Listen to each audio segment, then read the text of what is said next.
Babies. Mm-mm-mm.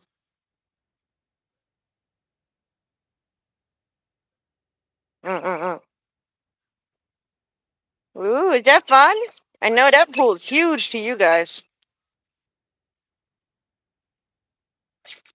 Good physical therapy, though. You got an itch? Uh-uh-uh. Oh, they're having so much fun. Mm-mm-mm.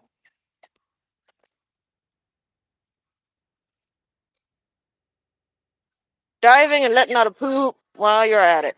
Sounds about right. Babies. Uh-uh-uh-uh. Come on. Yes, good job.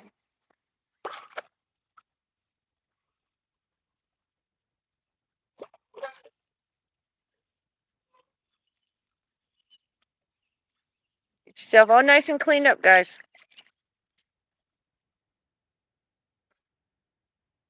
Whee!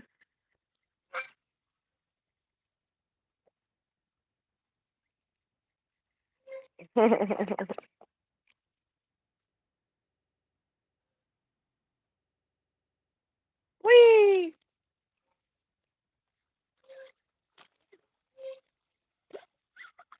You gonna go diving? Huh? Ducky. Hi, BBs. Uh-uh-uh. Look at you, already waterlogging. My goodness. My goodness. You see how she's waterlogging? So, No, 2014 at. usually, the only thing that would be wet and or in the water for a gosling or for a goose or for a duck even is their underbelly. Okay? Their tail and their wings and their sides actually won't really be much in the water. They actually float on the water pretty far up. If you pay attention to these, the wetter they get, the more you notice their tails are starting to go on the water, and the deeper they seem to float, like they're not floating on top of the water anymore, but much more in the water. You know what I'm saying? That's called waterlogging. And the reason that happens is because we're hand raising these guys and we don't have natural oils that make us waterproof on our feathers because we don't have feathers. Whereas those goslings that are being raised by Layla, they get to hang out with their mama who's spreading her oils to her babies, which keeps them from getting waterlogged and drowning. That's why it's so exceptionally important that when you raise waterfowl, like geese and ducks, goslings and ducklings, that for the first about 8 weeks of their lives, you do not ever let them swim in water unsupervised because they will become waterlogged, and at some point it will become too difficult for them to stay above water and they can drown.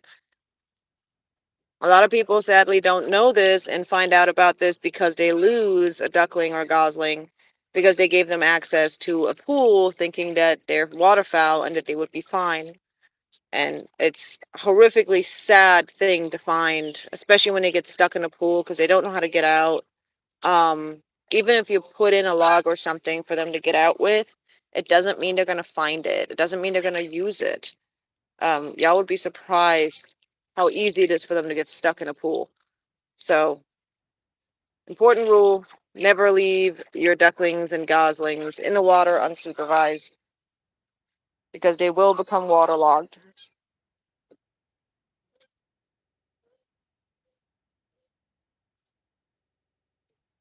What's up, Blue? Hi, Blue. Huh? Huh? Hi, Blue. Uh-uh-uh. Hi, Blue. Some crows just flew by. I think she's honking at the plane.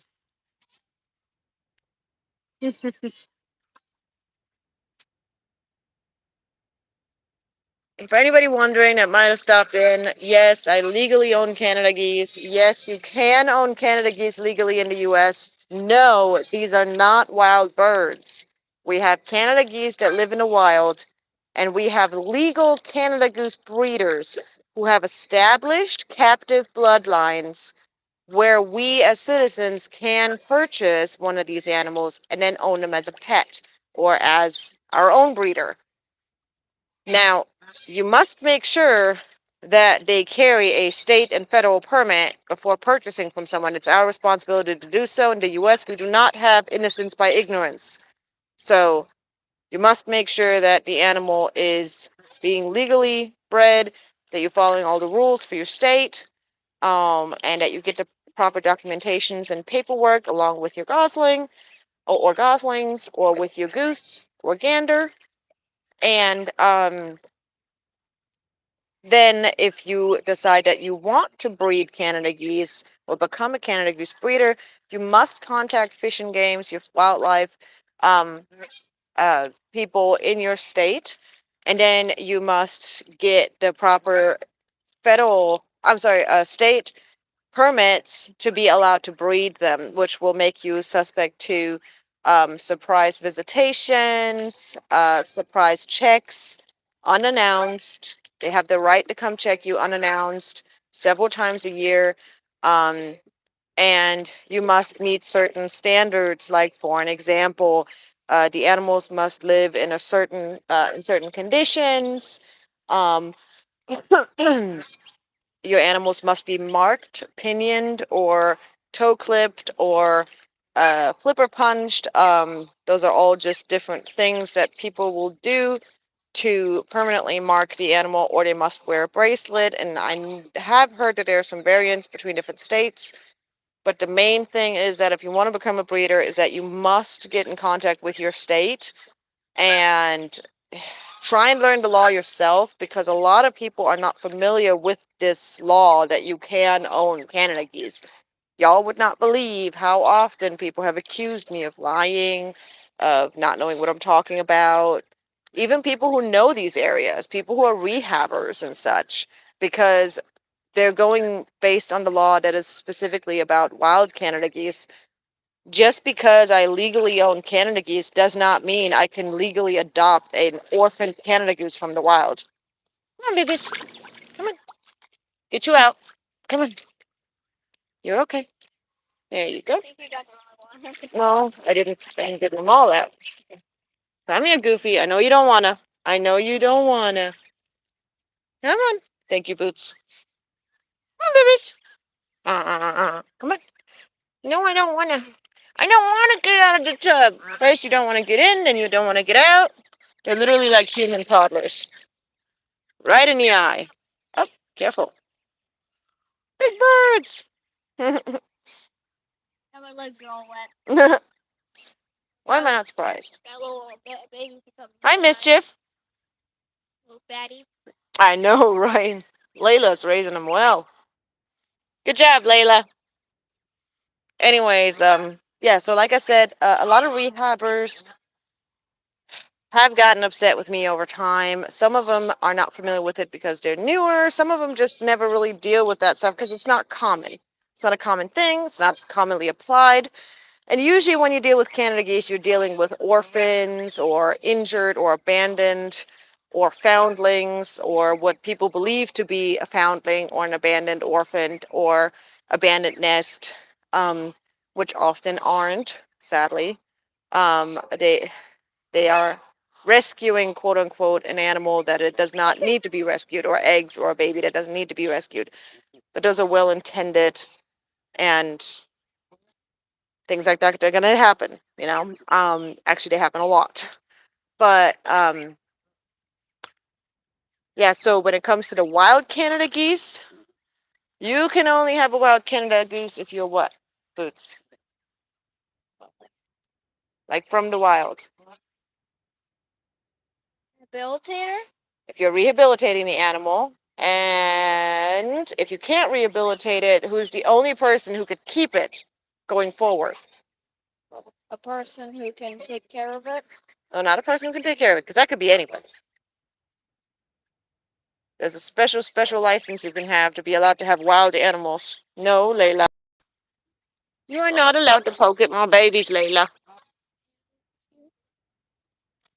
Basically a sanctuary, which is a different word for it. So a wildlife, a waterfowl sanctuary. And this is a place that is state and federally allowed to keep animals that are protected, keep animals that live in our wildlife, and they're allowed to keep them on their premises.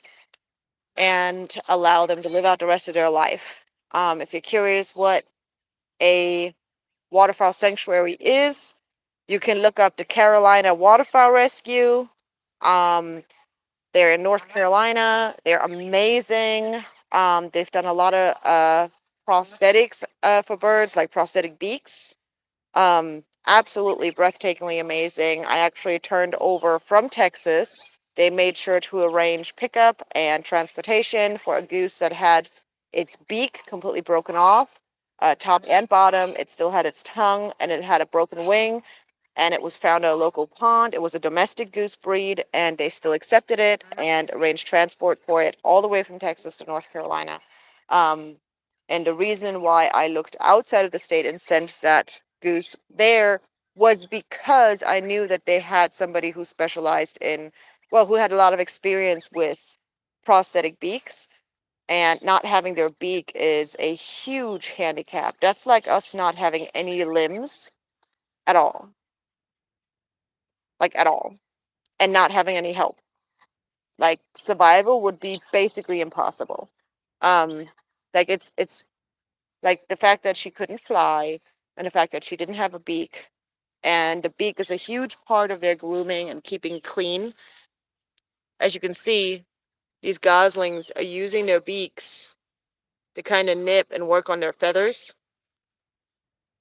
Well, this practice in itself is actually part of the reason why geese stay and ducks and chickens have clean feathers, and how their feathers stay maintained, and how they are able to stay dry when they're swimming in water. For geese and ducks, of course, for waterfowl, it's because they have a special oil gland or oil duct that's actually right about here where you see them rubbing their head. So at the base of their back, right before their tail, there is a little oil gland right here, and it secretes oils. And they spread those oils all over their feathers, very, very, very detailed. And while they're babies, they're not good at it. They're not as good at it. I don't remember if it's that the oil gland does not activate yet or what it was, but basically, they can't do it on their own, which is why mom basically shares her oils with the babies simply through them cuddling into her. Um, but you can see that the beak is a huge part of the grooming process, and without the beak, those oils don't get properly spread, the feathers don't get properly cleaned, which means that a waterfowl now no longer has that seal that their feathers create, which means that they're going to build up dirt and other things, which will over time result in there not being a seal, which will over time result in the animal not being able to maintain its own body temperature, not be able to stay dry when they go into the water. Um, so it's not just the eating that is an issue when they lose their beak. It's many more factors that come into play when it comes to a bird losing its beak. Um, but there are sanctuaries, there are rescues that do specialize in saving birds with severe injuries, and I encourage you to try to contact a rehabilitator before taking action if you see an animal in the wild that you believe needs help. Unless it's like a slam dunk, like no questions, there's like a gosling by itself and it's like laying there lethargic, it's not moving, it's obviously not okay, right? Or like there's no parents with goslings anywhere near it, or you see a gosling that's got an obvious injury, um, something like that, right? Obviously there's a situation where an animal needs help, but it's important to like make sure that you contact a rehabilitator if you can before taking action, and as soon as possible, even when you take action, as soon as possible. um for an example, when you find a baby bird on the floor, a flying, like a regular songbird, a baby bird on the floor, it is a myth that the parents will reject the baby because you touched it. It is a myth. It is not true. Um, that is something that has been spread for a very long time. That is not true. It actually creates some issues because people find baby birds on the floor, and even when they could reach the nest, they don't put it back. Um, a mother bird will accept her baby back, even if you touched him, even if you picked him up. Um, and a mama deer will accept her deer back, her baby back, even if it was touched by, say, one of your children who didn't know any better. Um, so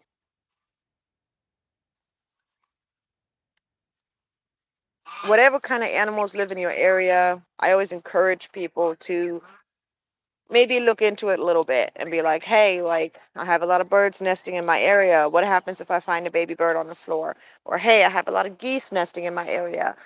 What happens if I see a gosling by itself? Is that normal? Is it supposed to be? Is it allowed to be by itself? You know, is this normal for this particular animal? If you have a lot of deer and you go hiking a lot or something, um, there's usually a there's usually a rule when it comes to baby deer. If their ears are folded, like kind of bent backwards, like the tip of their ears are folded, and they kind of bend backwards, like they have a kink in them, that's usually a sign that the baby is likely dehydrated.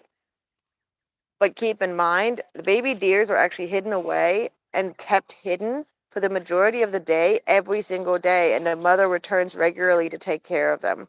Um, so it's completely normal to find a baby deer just hidden away in some tall grass or in the bushes. Usually abnormal behavior is what people are looking for. Like, for an example, the baby deer is running up to humans, or um, it's following you and it's screaming and it's got that kink in the ears. And even those situations, if you have service, look up a wildlife rehabilitator near me and try to get somebody on the phone. Even trying to contact a warden, they will often know how to contact the rehabilitators. They're basically like animal police in a way. Ibis. So these guys are actually imprinted on us, on myself and on my daughter. My daughter is here with me, but she does not wish to be on camera, which is why she's not.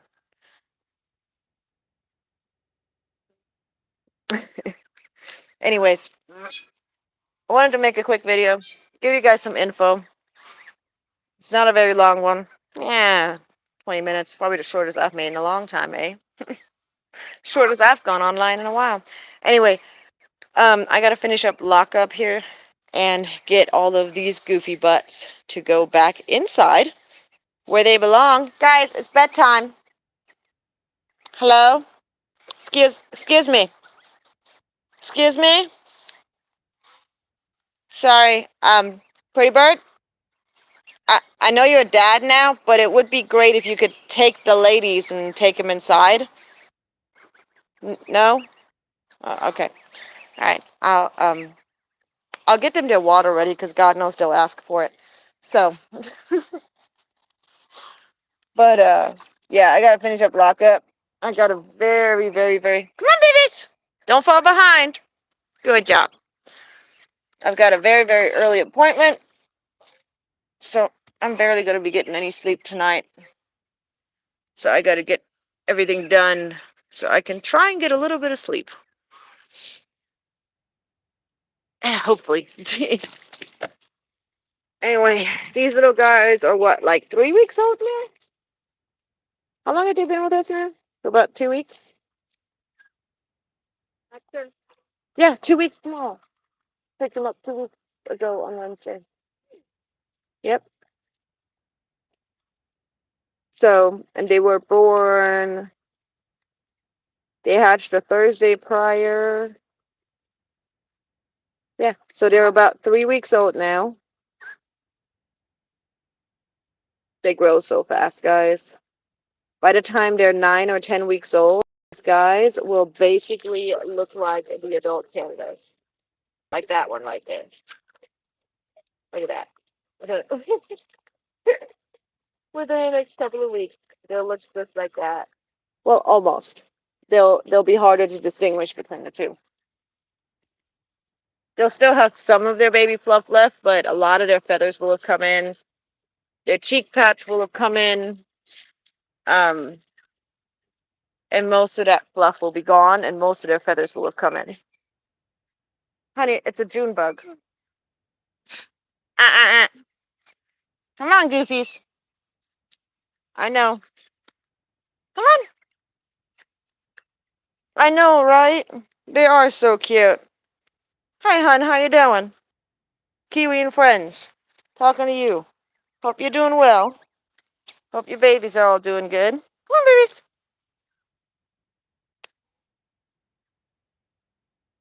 Hanging in there. Another day in paradise.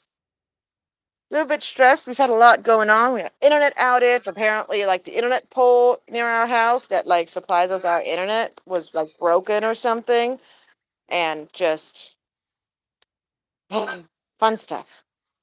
Lots of things happening. Then our microwave broke. What else broke? I know something else broke. What was it? It's been a lot. I've been working on a coop because there's been issues with mold. There was like an area that just would not stop. Oh, I forgot to turn the water off. Derp. Babies. Quick, quick, quick. Here comes the. Oh, there's the big flocks. Uh-uh. Look, look at this little fatty. Look at them. Look at those. Layla's raising them. Look at them. I think that one's a gander, and I've got a feeling he's gonna be massive. Look at him. Look at him big. Look at all that food. Oh my god.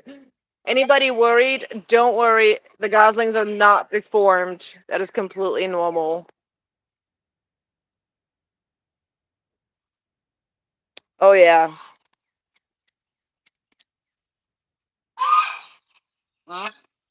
Oh, that's clever. I should totally do that too.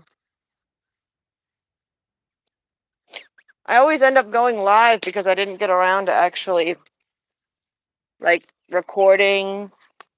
Lord knows I haven't had any time to edit anything. So, you know. So I end up just posting lives half the time. But I just try to let you guys know that everybody's doing all right and let you guys see everyone and see all the bebés. Hey, Layla.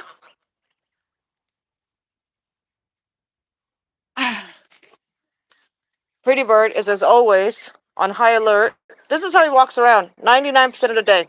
He can move his neck. He can pick his head up. He does it once in a while. But for the majority of the day, what was that about? For the majority of the day, he walks around with his head down to the ground like that. See, he picked it up. And him and Charlie are still interacting like they're flirting. It hasn't stopped. I don't know. I got a feeling Pretty Bird's gonna end up with Layla and Charlie. What do you think, Boots? Probably. And Nugget's still acting like a goose. Oh yeah, Nugget is still one of our. Is still a choose. That's what my daughter calls her now. Our choose. Nugget to choose. Hi, Nugget. What you doing, Nuggy? Nugget. Nuggy, Nuggy, Nuggy. We have started molting out here. Can you tell? Look at all that.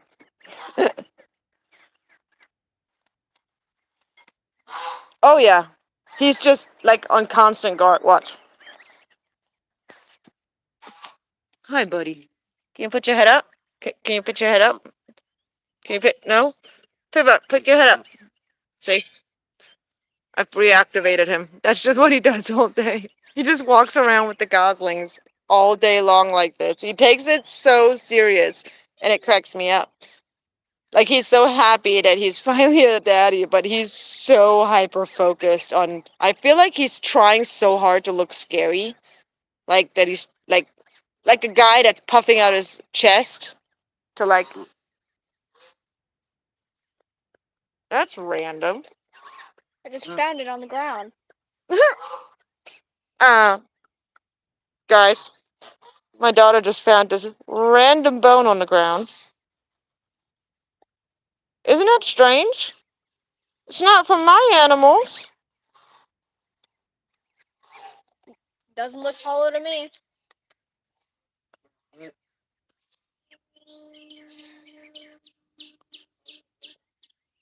It might actually be a bird bone. It's not from our birds, but it looks like it's got the little hollow things in it. Little dot, the little holes. Huh, strange. Let's throw it over the fence real quick.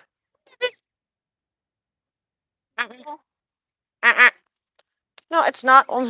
It's not on one of our birds. No, I'm saying the one where birds could eat another bird. I doubt it. It's way too big. We would have known. Unless there's something pretty bird ain't telling us. Where did it come from? Honestly, I'm thinking that maybe the vultures dropped it. Huh. Yeah, actually, that probably makes sense. Because we have vultures that go over our house a lot lately, like black vultures down here in Texas, and I'm wondering if maybe that's like from one of their kills, and they come on, I'm tripping over stuff over here.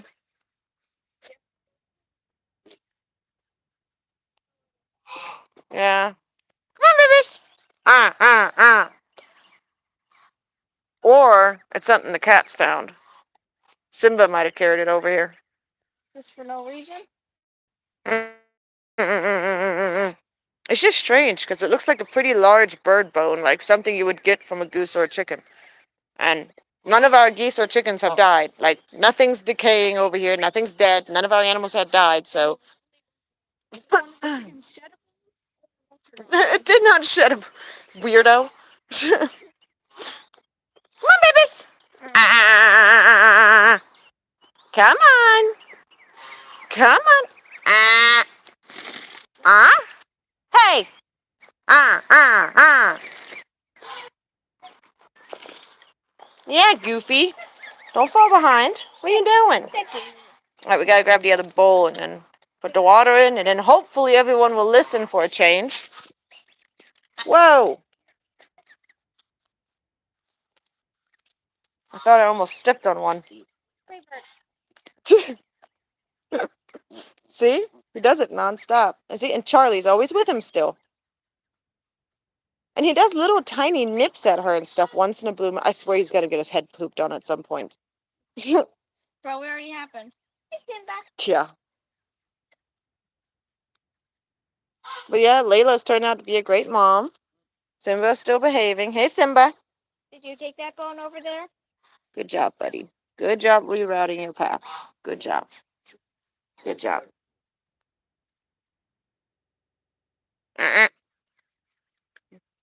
You can see him twitching his tail like he's so mad I won't let him play with the goslings. He's like, fine. I won't touch him. Come on, babies. It's okay. Come on. Let's go slow. If you guys would pay attention. Come on.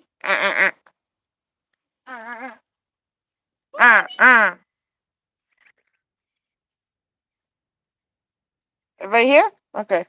All five of the barrettes. Come on, babies.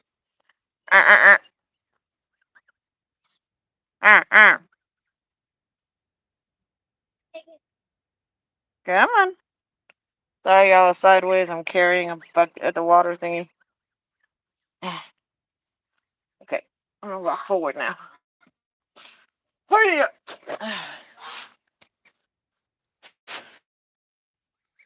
I'm gonna log off anyway. I gotta get some done and, figured I'd stay on a couple extra minutes for you. So that's how you just came online. But, we will see you later. Bye, hon. Have a good night. Bye.